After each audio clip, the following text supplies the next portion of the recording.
नमस्कार, मैं हूं आपके साथ स्नेहश्रेयस। आयोन भारत देख रहे हैं आप। महाराष्ट्र की राजनीति में महाविकास अघाड़ी अब उस मोड़ पर खड़ी है जहां आपसी मतभेद और अविश्वास की खाई गहराती दिखाई दे रही है। ऐसा लग रहा है महाराष्ट्र में शरद पवार का एमबीए फेल हो गया है। उद्धव ठाकरे का मोह भंग होने के पीछे फडणवीस का हाथ है। शिवसेना यूबीटी प्रमुख उद्धव ठाकरे के हालिया बयान और इंटरव्यू ने इस गठबंधन के भविष्य पर गंभीर सवाल खड़े कर दिए हैं।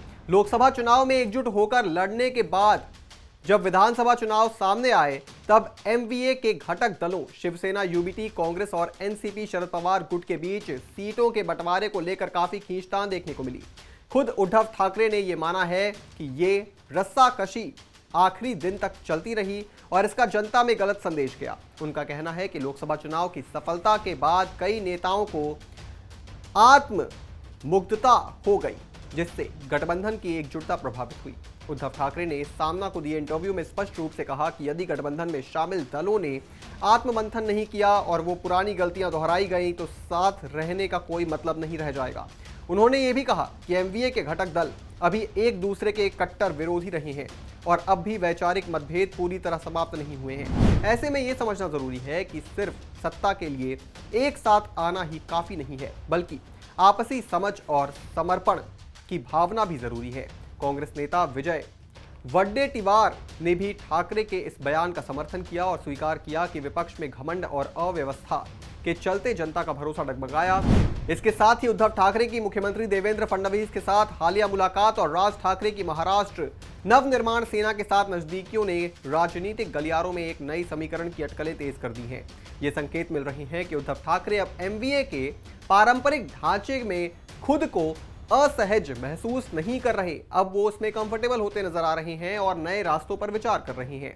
हालांकि इस बारे में उन्होंने कोई खुला ऐलान नहीं किया, लेकिन उनके हालिया व्यक्तित्व और वक्तव्यों से ये जरूर झलकता है कि वो वर्तमान स्थिति से संतुष्ट नहीं है। उद्धव ठाकरे ने चुनाव आयोग और ईवीएम पर भी सवाल उठाते हुए कहा कि जब अमेरिका और यूरोप जैसे देश बैलेट पेपर से चुनाव करा सकते हैं तो भारत में भी ये मुमकिन होना चाहिए। उद्धव ठाकरे ने चुनाव आयोग की निष्पक्षता पर प्रतीकात्मक टिप्पणी की, जिससे उन्होंने धोंडिया पत्थर जैसा बताया।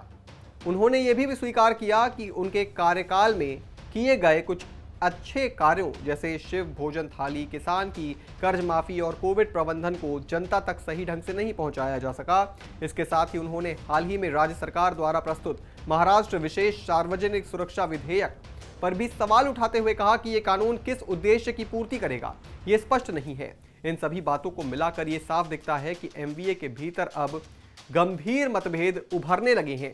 एक ओर जहां कुछ नेता गठबंधन को बनाए रखने की बात कर रही हैं, वहीं उद्धव ठाकरे जैसे वरिष्ठ नेता ये महसूस कर रहे हैं कि अगर एकजुटता सिर्फ नाम की रह जाए और वैचारिक और रणनीतिक सहयोग न हो तो ऐसे गठबंधन का कोई अस्तित्व और औचित्य नहीं रह जाता। अब ये देखना अहम होगा कि आने वाले महीनों में महाराष्ट्र की राजनीति किस दिशा में आगे बढ़ती है। क्या उद्धव ठाकरे एमवीए के भीतर रहकर सुधार की कोशिश करेंगे या फिर वो किसी नई राजनीतिक दिशा की ओर कदम बढ़ाएंगे? और क्या कांग्रेस और एनसीपी इस पर आत्ममंथन को गंभीरता से लेकर भविष्य की रणनीति में बदलाव करेगी? इन तमाम सवालों के बीच एक बात स्पष्ट है कि महाविकास अघाड़ी अब एक ऐसे मोड़ पर खड़ी है जहां एक दूसरे के लिए गहरे संवाद और समझ की आवश्यकता है। इस पूरी खबर पर आप क्या सोचते हैं दोस्तों? कमेंट बॉक्स में जरूर लिखते जाइएगा और भी तमाम बड़ी खबरों से जुड़े रहने के लिए आप देखते रहें आयोन भारत।